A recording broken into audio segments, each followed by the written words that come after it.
नमस्कार, मैं हूं शरद द्विवेदी और हमारा आज का मुद्दा है मुस्लिम एमएलए का गाय प्रेम, चिंता या सियासी गेम। राजनीति के साथ एक चुनौती और एक समस्या ये है कि उसका उद्देश्य भले ही अच्छा हो या अच्छा ना हो। अच्छा नहीं है तब तो चलिए ठीक है कि जनता या जो सोच रहा है मीडिया या तमाम जो और विश्लेषण करने वाले हैं वो ठीक है, वो सोच रहे हैं अरे राजनेता जो कहते हैं उसमें कहाँ सच्चाई होती है, इसके पीछे तो कुछ और है। लेकिन ऐसा नहीं है जनाब, वो भी आपकी हमारी तरह हैं। लेकिन अब एक मुस्लिम एमएलए, वो भी कांग्रेस का एमएलए, और वो ये बात कह रहा है कि गाय को राष्ट्रीय पशु घोषित किया जाए। कोई शंकराचार्य जी नहीं कह रहे हैं, कोई सनातन का संत नहीं बोल रहा है, वो बोलते ही रहे, उनकी भी मांग है। एक शंकराचार्य जी जो अभी प्रयागराज में काफ़ी चर्चा में रहे, विवाद में रहे, अभी मुक्तेश्वर आनंद जी, उनकी तो यात्रा ही निकली है इस पर। और इसके बहुत पहले चलें तो करपात्री जी महाराज, जो साधु संतों का एक घेराव हुआ था संसद का, गोली चालन की कथित रूप से बातें सामने आई थी, कई साधु संत उसमें हताहत हुए, ये तमाम बातें सामने। तो ये गाय को राष्ट्रीय पशु घोषित करने का जो मसला है ये नया नहीं है। लेकिन जब एक मुस्लिम और गैर बीजेपी का विधायक, कांग्रेस का विधायक की बात कहता है, तब तो बड़ी समझने वाली है। तो आज इसी को डिबेट के रूप में प्रस्तुत करते हुए हम सब इसमें शामिल होंगे। लेकिन सबसे पहले देखिए हमारी ये रिपोर्ट।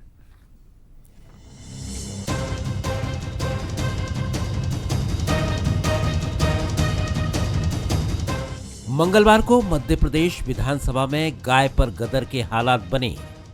कांग्रेस विधायक आतिफ अकील ने विधानसभा में अशासकीय संकल्प के जरिए मांग रखी कि गाय को राष्ट्रीय पशु घोषित किया जाए।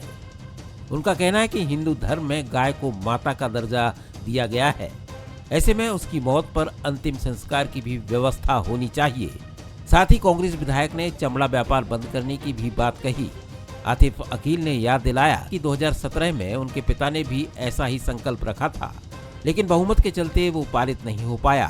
कांग्रेस विधायक राजेंद्र भारती ने भी इस मांग का समर्थन करते हुए कहा कि सरकार को इस पर गंभीरता से विचार करना चाहिए। गाय को हिंदू धर्म माता मानता है, तो हमारा कर्तव्य है कि एक संकल्प पारित हो, गाय को राष्ट्र पशु घोषित करा जाए।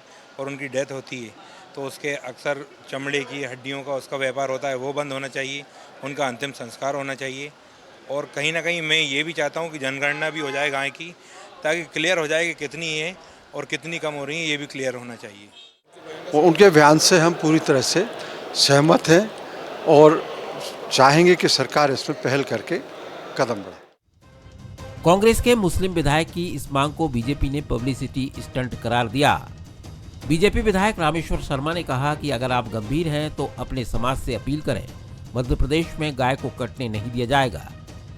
वहीं बीजेपी विधायक उमाकांत शर्मा ने कहा कि अगर कांग्रेस गंभीर है तो संसद में प्रस्ताव लाए। इस बीच उप मुख्यमंत्री राजेंद्र शुक्ल ने संकेत दिए कि अगर संकल्प आता है तो समर्थन करेंगे। वो लेकर आए, इस बात के लिए हम उनको धन्यवाद देते हैं, लेकिन उनसे प्रार्थना करते हैं कि जरा मुसलमानों को मस्जिद में जाकर एक संकल्प प्रस्ताव वहां भी पास करा लो, तो गाय अपने आप राष्ट्रीय पशु घोषित हो जाएगी, गौ माता। आखिर गौ माता को काटने वाला कसाई कौन है? लोकसभा में माननीय उनके नेता राहुल गांधी, प्रियंका गांधी, उनसे निवेदन करें और कांग्रेस के सांसदों के द्वारा सम्मानमती बनाने के लिए गाय को राष्ट्रमाता घोषित किया जाए, संसद में प्रस्ताव लाएं। हमारी संस्कृति में ये मान्यता है कि गौ माता की रक्षा होगी और गौ माता प्रसन्न होगी तो मानव जाति का कल्याण हमेशा होता रहेगा। तो इसलिए इस प्रकार के विचार और संकल्प यदि आते हैं तो इसका स्वागत है। सियासत के बीच जमीनी हकीकत अहम है। राज्य में सड़क हादसों में 3 महीनों में करीब 192 गायों की मौत हुई है। आंकड़ों के मुताबिक मध्य प्रदेश में लगभग 9 लाख आवारा पशु खुले में घूम रहे हैं। वहीं करीब 2000 गौशालाएं संचालित हैं, लेकिन सड़क पर घूमने वाले पशुओं की समस्या अब भी बरकरार है। ऐसे में सवाल यही है कि क्या राष्ट्रीय पशु का दर्जा इस समस्या का हल है या फिर और कठोर मैनेजमेंट और निगरानी की जरूरत है। फिलहाल एक मुस्लिम कांग्रेस विधायक की ओर से गाय के पक्ष में उठी आवाज ने सियासी हलकों में नई बहस छेड़ दी है। फिलहाल सदन में संकल्प से ज्यादा चर्चा बयानबाजी पर है।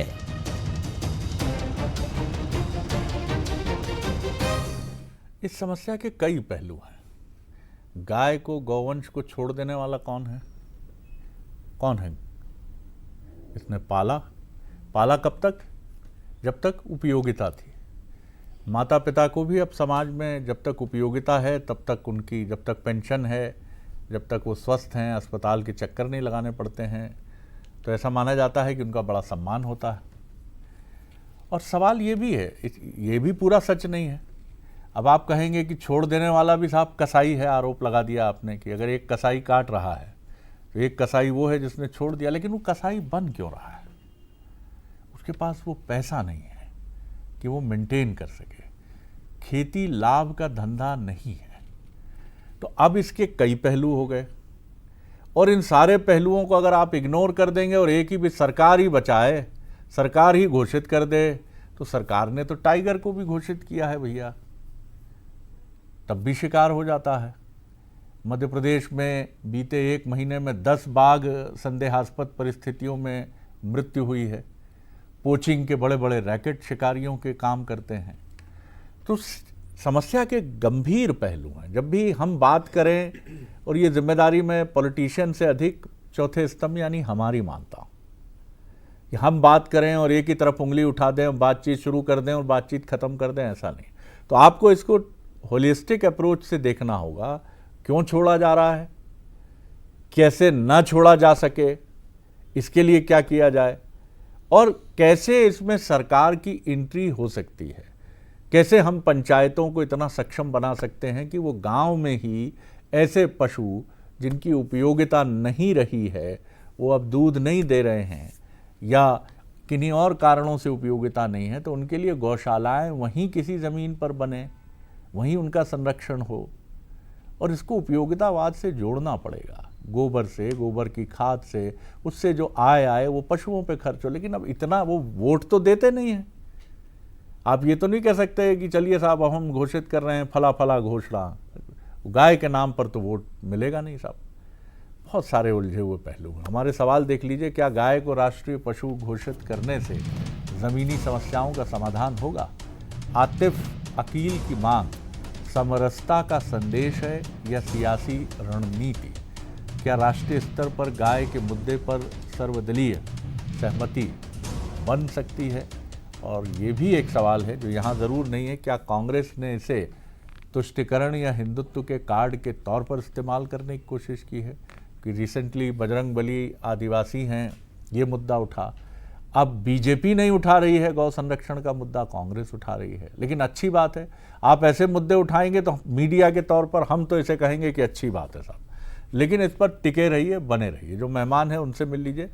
मेरे साथ स्टूडियो में है घनश्याम पिरोनिया जी, वरिष्ठ बीजेपी नेता, पूर्व विधायक, बहुत स्वागत है। मनोज सैनी हैं, एग्जीक्यूटिव एडिटर पॉलिटिकल अफेयर्स, और कांग्रेस के वरिष्ठ नेता, पूर्व cabinet minister PC Sharma ji भी हमारे साथ जुड़ रहे हैं। उनका भी मैं बहुत स्वागत करता हूं।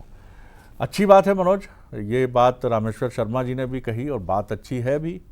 और कांग्रेस अगर ऐसे मुद्दे बहुत गंभीरता से, बात सही है, अगर राहुल गांधी इसको नज़ीर देकर संसद में चले जाते हैं कि देखिए हमारे यहाँ एक अल्पसंख्यक विधायक ने, मुस्लिम विधायक ने ये बात उठाई है और मैं यहाँ संसद के सामने ये प्रस्ताव रख रहा हूँ, बड़ा मुद्दा बन जाएगा।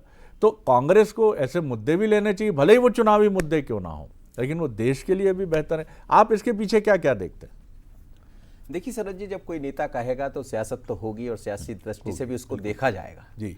लेकिन कई बार ऐसे मुद्दे हैं, जैसा आप अभी जिक्र कर रहे थे, उमंग सिंगार जी है, हनुमान जी का मुद्दा ले आए, तो मुझे लगता है कि बहुत सोच समझकर कांग्रेस आगे बढ़ रही कि ऐसे मुद्दे जिन्हें भारतीय जनता पार्टी छेड़ा करती थी, उन मुद्दों पर 2 कदम आगे बढ़ दिया जाए। मैं अभी आतिफ अकील से थोड़ी देर पहले ही बात कर रहा था, तो मैंने कहा कि क्या इस मुद्दे को आगे लेके जाएंगे, तो उन्होंने कहा राहुल गांधी तो मोहब्बत की दुकान खोलने निकले, जो आप कह रहे थे, और हम उसी मोहब्बत की दुकान को आगे बढ़ाना चाहते हैं। हम तो चाहते हैं कि हिंदू भी हम हैं, मुस्लिम भी हम हैं, सब एक है, भारत है ये, और ये देश ऐसा है जहां सब मिलजुल कर चलते, तो क्यों ना गाय को राष्ट्रीय पशु घोषित कर दिया जाए। फिर मैंने ये भी उनसे कहा कि आरोप तो उन पर लगते हैं जो आपके वर्ग से आते हैं, जैसा रामेश्वर शर्मा कह रहे थे, तो उन्होंने कहा जिन पर आरोप लगते हैं उन पर कार्रवाई हो, हमें क्या दिक्कत है। तो बहुत सोच समझकर ये मुद्दा उठाया है उन्होंने, लेकिन ये पहली बार नहीं है। जैसा उनका कहना था, उनके पिता आरिफ अकील भी इसको लेकर आए थे और सवाल यही कि उस समय उनका आरोप यही है कि बीजेपी की सरकार थी, लेकिन ऐसा नहीं हुआ। पर राष्ट्रीय पशु घोषित करने मात्र से तो चीज़ें नहीं बदलेंगी, ये तो भावना का मुद्दा है, भाव का मुद्दा है, जैसा आप भी कह रहे थे, और सरकार ने इस पर भी काम किया। अभी हाल ही में लखन पटेल से भी बात हुई मेरी, जो पशुपालन मंत्री है, तो उन्होंने कहा कि गाय जो सड़क पर दिखती थी, दिसंबर आते आते आपको एक भी गाय सड़क पर नहीं दिखेगी, क्योंकि हमने व्यवस्था इस तरह से की है कि उसमें चाहे यदि दुधारू गाय नहीं है तो उनको दूध के लिए कैसे बढ़ाया जाए, हम उस पर काम कर रहे हैं। एक एक दो गाय पर काम कर रहे हैं। तो मुझे लगता है इस मुद्दे पर भी सरकार ध्यान दे रही है, लेकिन सियासी दृष्टि से हम देखें तो एक गेंद तो फेंक दी है। बात वही महत्वपूर्ण है कि वो लोग गायब हैं जो पशुपालक हैं, क्योंकि वहाँ चुनाव का मसला आ जाता है। दबाव आप डाल नहीं सकते कि भैया पालो मत हटाओ, हम चलो अनुदान दे रहे हैं। आप इसको इग्नोर करेंगे तो कभी इस समस्या का हल नहीं बन पाएगा। और कितनी गौशालाएं बना देंगे आप देश में? बिल्कुल आप ठीक कह रहे हो। और ये बड़े सवाल है। बिल्कुल बिल्कुल, मोदी भी एक बार लेकर आए थे ऐसे ही कुछ बातें। नहीं तो ये आप फिर इसके मर्म तक नहीं जा पाएंगे। घनश्याम जी, आप भी समग्रता में देखिए, राजनीति अपनी जगह है, लेकिन आप अगर टोटलिटी में बात करेंगे तो ज़्यादा गंभीर बात होगी। समग्रता से इसके पहलू आप खुद ग्राम्य जीवन को, ग्रामीण जीवन को बहुत अच्छे से समझते हैं। जी बिल्कुल शरद जी, आपने सही कहा कि केवल राजनेताओं से या प्रशासन से, शासन से हम अपेक्षा करें, हम सबको भी हमारी जो व्यक्तिगत हमारा क्या हमारा ध्येय उद्देश्य है, क्योंकि वास्तव में जब हम देखते हैं सड़कों पर इस प्रकार की दुर्घटना में कहीं ना कहीं गाय गौ माता की ये सब होती है और बड़ा दुख का विषय रहता है। बिल्कुल ठीक बात। और सबको संवेदनशील होकर के, और मैं भी जिस विधानसभा में विधायक था, वहाँ पर भी हम देखते हैं कि बारिश के दिनों में वो सारी की सारी गौ माताएँ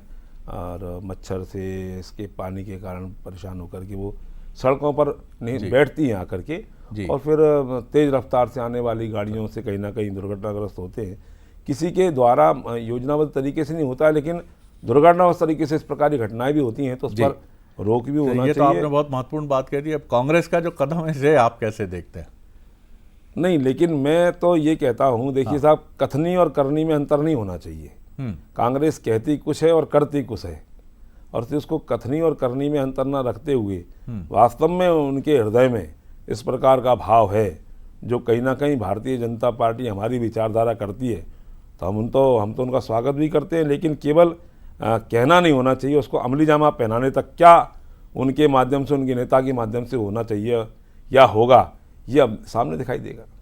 तो आप मानते हैं कि अगर राहुल गांधी वहाँ, जैसे यहाँ राजेंद्र जी ने कहा कि बिल्कुल आगे बढ़ेंगे, ठीक से चलेंगे, तो अगर वहाँ भी लाते हैं तो बीजेपी पूरे समर्थन में रहेगी प्रस्ताव के? देखिए, हमारे जो नेता हैं प्रधानमंत्री नरेंद्र मोदी जी, वो ये ध्येय वाक्य को लेकर के चल रहे हैं, सबका साथ सबका विकास, और सब में विश्वास के साथ में विकसित भारत का कैसे हम सब लोग संकल्प पूरा करें, और उसमें जो जो लोग सहयोग कर सकते हैं उनके लिए भारतीय जनता पार्टी की सरकारों के दरवाजे खुले हुए हैं, और इस प्रकार के जो आयाम स्थापित करते हैं उनका स्वागत भारतीय जनता पार्टी तो इसलिए तो गाड़ी नहीं अटकेगी। प्रस्ताव कांग्रेस लाई है, हम क्यों मान्य कर लें? क्रेडिट तो कांग्रेस को मिल जाएगा। नहीं, देखिए, मैंने कहा ना, चाहे कितने भी अन्य प्रकार के राष्ट्रीय मुद्दे रहे हों, भारतीय जनता पार्टी हमेशा राष्ट्र हित के मुद्दों को सर्वोपरि रखती है, बड़ी बात। और उसमें जो सहयोग करता है उसके साथ में भी खड़ी है। अच्छी बात। पीसी शर्मा जी, आपने सुनी बातें हमारे इंडिपेंडेंट पर्यवेक्षक मनोज जी की भी, और आपने घनश्याम जी को भी सुना। अब आप बताइए कि इसमें आतिफ अकील साहब का ये प्रस्ताव, मैं ये नहीं कह रहा हूँ कि राजनीतिक कदम है, लेकिन आप इसको कितना आगे ले जाएंगे? भाई आप इसको फिर डटे रहिए, इस पर जीतू पटवारी जी, इस पर उमंग सिंगार जी, इस पर पूरा कांग्रेस का एक प्रतिनिधिमंडल, और एक आप प्रस्ताव लेकर दिल्ली भी जाइए, वहाँ राहुल गांधी जी को भी दीजिए कि आपकी गंभीरता का स्तर, मैं नहीं कह रहा हूँ, उस पर कोई प्रश्न नहीं खड़े कर रहा हूँ, लेकिन और गंभीरता से बात आगे बढ़ेगी। जी पीसी शर्मा जी। जी, सबसे पहले तो मैं आतिफ अकील जी, पहली बार विधायक बन के उनको बधाई देना चाहता हूँ, शुभकामनाएं देना चाहता हूँ। जी जी, कि उनने अपनी खानदानी परंपरा को जारी रखा। आरिफ अकील साहब जब थे विधायक, तब भी उन्होंने ये संकल्प लेके आए थे। तो ये राजनीति नहीं है। पिता लेके आए थे, अब बेटा भी लाया है। मैं समझता हूँ कि इनका तो हर स्तर पे स्वागत होना चाहिए। और यही तक नहीं, उस समय मुझे याद है 98 में भी एक वो लाए थे कि ये गौ माता का जब निधन हो जाए तो उसका पुरुषों महिलाओं की तरह दाह संस्कार हो, जिससे उनका चमड़ा कोई इस्तेमाल न कर सके जूते में इधर उधर, उनके अंग यूज न कर सके। इस सोच को सोचिए आप, ये सोच कहाँ तक गई है।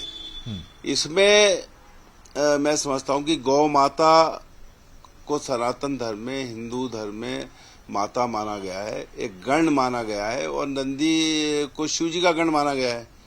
तो ये तो हिंदू धर्म, सनातन धर्म की बेसिक चीज है, जो तो किसी बीजेपी के विधायक को या बीजेपी के किसी जो हिंदू सम्राट नेता घूमते हैं उनको लेके आना चाहिए था।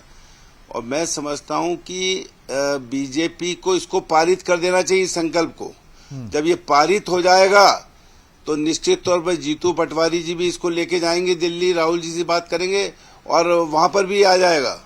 लेकिन ये मध्य प्रदेश में हो क्या रहा है, यहाँ तो गौ माता को सरेआम काटा जा रहा है। स्लाटर हाउस क्या हुआ, इसमें परमिशन दे दी गई नगर निगम के द्वारा।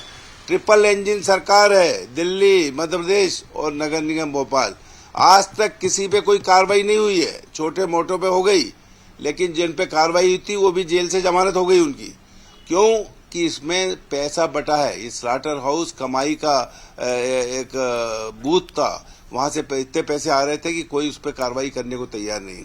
तो और दूसरी बात, केंद्र में रिजू जी जो इनके संसदीय कार्य मंत्री हैं, वो तो कहते मैं बीफ खाता हूं। नॉर्थ ईस्ट में ये है। अभी शंकराचार्य जी जो अभी मुक्तेश्वर रंजन जी ने, उन्होंने भी इस मामले को उठाया जब उनको वहां आने नहीं दिए गया संगम में, तो उन्होंने भी उठाया। उन्होंने इस बात को रखा कि गौ माता को राष्ट्रीय पशु घोषित करना चाहिए। और हम तो अब मध्य प्रदेश में हैं, जहां मोहन यादव जी जो कृष्ण परंपरा से, कृष्ण के वंशज के रूप में आते हैं, मैं समझता हूं कि उनको पहल करना चाहिए। और गौ माता की रक्षा के लिए ये पहला कदम मध्य प्रदेश की विधानसभा में ये पारित हो जाए संकल्प। बाकी चीजें मैं समझता हूं कि दिल्ली में भी हो जाएगी। और गौ माता को अगर नहीं बचाया तो ये मान के चलिए कि भारतीय जनता पार्टी की सरकारों के विनाश का रास्ता होगा। क्योंकि ये हम लोगों की परंपरा रही है और हम कृष्ण के वंशज से आते हैं।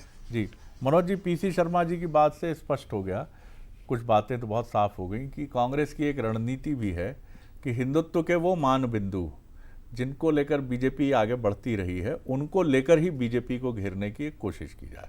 अब बजरंग बली आदिवासी हैं, अब इसको कौन खंडन करने आएगा? नहीं थे भैया, नहीं थे तो क्या थे, क्या प्रश्न उठेगा? अब ये एक ऐसी डिबेट छिड़ जाएगी कि आप कौन नहीं थे तो आपको लगेगा आदिवासी नाराज हो जाएंगे। अब गाय पर आप आ गए हैं, अभी मुक्तेश्वरानंद कह रहे हैं, सनातन के संत कह रहे हैं, प्रस्ताव ला रहे हैं आतिफ अकील। देखिए साहब, आप हमको कहते हैं कि हम तुष्टीकरण की बात करते हैं, तो ऐसा लगता है कि एक रणनीति बनी है कि हिंदुत्व के मान बिंदुओं को लेकर बीजेपी को घेरें, उन बिंदुओं पर जहां बीजेपी किन्हीं कारणों से असुविधा अनुभव करे। स्वाभाविक है शरद जी। और मुझे लग रहा है अब जिस तरह पीसी शर्मा कह रहे हैं और बाकी लोग भी कह रहे हैं, तो अब भारतीय जनता पार्टी की सरकार के सामने ये तो मुश्किल होगी, क्या वो इस संकल्प को लेकर आएगी, पारित करेगी, क्या इसको आगे इस पर चर्चा कराएगी? और यदि चर्चा नहीं कराती तो स्वाभाविक है कि ये फिर तो वो कहेंगे कि राहुल गांधी भी कह देंगे 2 दिन बाद की हमारे एक विधायक ने, वो भी मुस्लिम विधायक था। तो मुझे लगता है निश्चित रूप से ये मसला और बहुत सोच समझी राजनीति के साथ जो हिंदुत्व का जो मुद्दा है, जो भारतीय जनता पार्टी के पास रहता है, कांग्रेस उसको अपनी तरफ लाने का एक प्रयास कर रही है, चाहे उसमें फिर वो हनुमान जी की बात हो या फिर वर्तमान जो गाय की बात हो रही है। लेकिन महत्वपूर्ण यह है शरद जी, जिन तस्वीर को हम दिखा रहे हैं, क्या इस पर विराम लगेगा? क्या इस पर वो लोग सोचेंगे? ठीक है, पशु राष्ट्रीय पशु बने या ना बने, ये तो खैर अलग मुद्दा है, आगे चलकर क्या होगा। लेकिन मुझे लगता है सियासत में जरूर इस पर चर्चा होती रहेगी, पर असलियत तो सड़क पर दिखती है, उसको दूर होना चाहिए। बहुत सारे पहलू हैं, जैसे पीसी शर्मा जी ने कहा, ये बात बिल्कुल ठीक है कि पूर्वोत्तर में गौवंश या बीफ, और दक्षिण भारत में केरल की आप बात कर लीजिए, तमिलनाडु की बात कर लीजिए, और उत्तर भारत के भी कुछ राज्यों में, अभी मध्य प्रदेश में भोपाल में हमने देखा कि यहाँ भी स्लाटर हाउस में ये आरोप ही नहीं लगे बल्कि ये बात भी सामने आई कि गौवंश यहाँ से मुंबई भेजा जाता था और वहाँ से मिडिल ईस्ट तक जाता था। अब इसमें दोषी ना दोषी की लड़ाई एक अलग लड़ाई है, लेकिन ये संगठित कारोबार की तरह तो चल रहा है, ये बिल्कुल चल रहा है। और अभी हाल ही में एक और मसला सामने आया 2 दिन पहले। तो आपको रोकना है तो इसके लिए प्रबल इच्छा शक्ति और तमाम चीजों को देखना पड़ेगा और एक सर्वानुमति बनानी पड़ेगी देश में, लोगों को भी कहने का मौका मिलेगा। पूर्वोत्तर के राज्यों में, दक्षिण भारत में जो लोग ये सब करते हैं, फिर बहुत सारी बातें। बहरहाल घनश्याम जी, तो एक कांग्रेस का एक ऐसा मुद्दा भी दिख रहा है ये कि हिंदुत्व के बिंदुओं को लेकर बीजेपी की घेराबंदी की जाए। अब इस पे आप क्या कहेंगे? आप इस प्रस्ताव का समर्थन करते हैं या विरोध करते हैं? नहीं सर जी, देखिए आदरणीय, पहले तो ये बता दिए, हैं तो समर्थन में ना? देखिए मैंने कहा प्रारंभ में, सर आप बता ही नहीं रहे सर। वही मैं कह रहा हूँ शरद जी। हाँ। जो राष्ट्रीय हित के मुद्दे हैं, भारतीय जनता पार्टी हमेशा उसके पक्ष में खड़ी रहती है, लेकिन केवल गाल बजाने से कुछ नहीं होता। हाँ, ये ठीक है, आपकी बात मेरा निवेदन ये है, क्या है असल में, जैसे कहा आदरणीय पीसी शर्मा जी कह रहे थे कि, या आपने भी अभी मुद्दा उठाया कि जो विषय ऐसे हैं वो भारतीय जनता पार्टी को घेरने के लिए कांग्रेस। भाई देखिए, कांग्रेस का काम है केवल तुष्टीकरण की नीति के आधार पर काम करना। देखिए इस देश में आदरणीय हमारे विधायक जी ने जो मुद्दा उठाया, देखिए इस देश में रहीम रसखान भी हुए जिन्होंने ये पद्य लिखे कि खेलत खात फिरे अंगना पग पे जनिया पग पीली कचौटी जा छवि खो रसखान बिलोकत पावत काम कला निधि कोटी और काग के भाग बड़े सजनी हरी हाथ से ले गए माखन रोटी। इस देश में रहीम रसखान हुए हैं जिन्होंने कंकड़ पत्थर में भी शंकर देखने का काम किया है। हमारा विचार परिवार भी यही कहता है कि ये राष्ट्र हमारा है, देश हमारा है, यहाँ के रहने वाले लोग, यहाँ कहीं किसी प्रकार का भेदभाव ना आए, इस प्रकार का भाव लेकर के चलना हम चाहते हैं। और उसमें अगर वो सहयोग करते हैं तो उनका स्वागत है, लेकिन केवल फिर मैं कहूँगा गाल नहीं बजाना। बात ये महत्वपूर्ण। और पीसी शर्मा जी, बीजेपी का ये कहना है कि आप इसमें राजनीति ना करें, गंभीर हैं तो आतिफ अकील साहब, मैं नहीं कह रहा हूँ कि वही क्यों, हाँ उनके परिवार में ये परंपरा है, आरिफ अकील साहब ने भी मसला उठाया, लेकिन सदन में जैसी आवाज़ आनी थी आज वैसी आवाज़ आई कि नहीं, ये आप बेहतर बता सकते हैं। अब आगे इस पर और गंभीर होकर आप आगे बढ़ेंगे तभी, नहीं तो गाल बजाने वाली बात बीजेपी का आरोप है। जी पीसी शर्मा जी, संक्षेप में, वक्त कम है। देखिए ये राजनीति तो है नहीं, आरिफ अकील साहब ने भी उठाया, उनका बेटा भी उठा रहा है, तो कांग्रेस अभी कहाँ उस बात की हुई कि ये इशू बनाया जाए। भाई सवाल ये है कि हमने देखा ना किस तरह से घटी, ये 2 करोड़ रुपए रोज की स्लाटर हाउस से इनकम थी, अब मुसलमानों ने वो था, फिर भी दब गया मामला। तो ये और दूसरा ये है कि बेरसिया के अंदर एक निर्मला सांडीली के फार्म हाउस 100 गायें मरी हुई मिली थी, तब भी मामला उठा था। सवाल इस बात का है कि भारतीय जनता पार्टी सबको साथ लेने की बात करती है, तो ये आतिफ वकील को साथ लेके जो मुद्दा उन्होंने उठाया इसको पारित करें ना। वहाँ आप हिंदू राष्ट्र की बात करते हैं लेकिन गौ माता को बचाने की बात नहीं करते।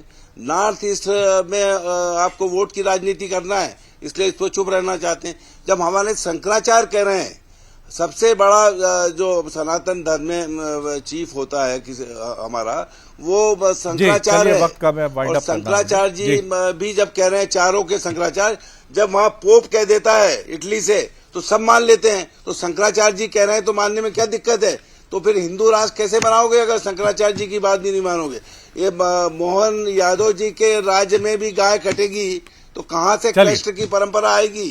कहाँ से जो अभी पढ़ा उन्होंने श्लोक कि मक्खन होकर अपनी बात कही। बहुत धन्यवाद करूंगा घनश्याम जी का, बहुत धन्यवाद करूंगा मनोज जी का। महत्वपूर्ण बात यह है कि इस मसले में सियासत है या सच्चाई है, और यही एक अनफॉर्चुनेट फैक्ट होता है जिसको मैंने पहले भी इलॉबरेट करने की कोशिश की कि या तो हम मान लेते हैं कि सियासत ही है और या फिर सियासत ही है, सरासर सियासत है, लेकिन इसके बीच में मसले की इंटेंसिटी कमज़ोर हो जाती है। बेहतर तो ये होता है कि बीजेपी और कांग्रेस सर्वानुमति से, मध्य प्रदेश विधानसभा में ऐसा पहले हुआ है, वो सर्वानुमति से ये प्रस्ताव पारित करके केंद्र सरकार को भेजते, cutting across the party line, दलगत राजनीति से ऊपर उठते हुए।